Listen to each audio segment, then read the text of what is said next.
عن ابن عباس أن رسول الله صلى الله عليه وسلم হযরত আব্দুল্লাহ ইবনে আব্বাস রাদিয়াল্লাহু তাআলা আনহু হতে বর্ণিত قال رسول الله صلى الله عليه وسلم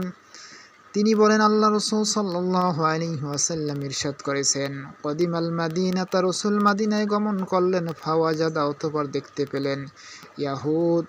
ফাওয়াজাদাল ইয়াহুদা সিয়ামা তিনি ইহুদি জাতিদেরকে রোজা রাখতে দেখলেন ইয়াউমা আশুরা মুহররমের 10 তারিখে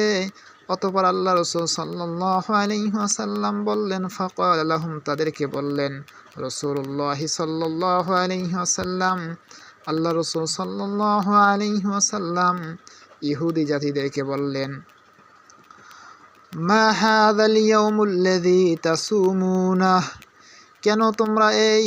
মুহররমের 10 তারিখে রোজা রাখিতেছ তখন ইহুদি জাতিরা জবাব দিল ফাকালু তারা সকলে জবাব দিল হাযা ইয়াউমুন আযীম এই দিনটি মহান একটি দিন বরকতময় একটি দিন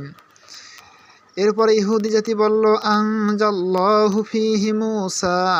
আল্লাহ রাব্বুল আলামিন মূসা আলাইহিস সালামকে এই দিনে মুক্তি দিয়েছিলেন ওয়াকাওমাহু আগাররাকা ফিরআউনা ওয়াকাওমাহ এবং আল্লাহ তাআলা ফিরআউন ও তার সম্প্রদায়কে নিমজ্জিত করেছিলেন ধ্বংস করেছিলেন ফাসামাহু মূসা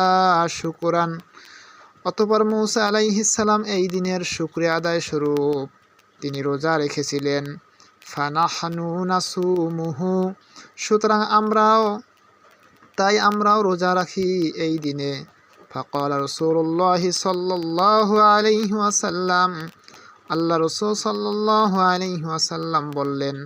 ফানাহনু আহাক্কু ওয়া আওলা বিমূসা মিনকুম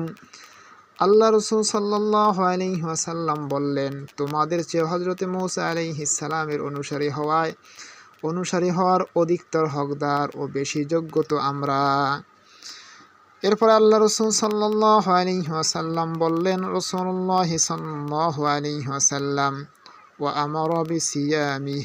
আল্লাহ রাসূল সাল্লাল্লাহু আলাইহি ওয়াসাল্লাম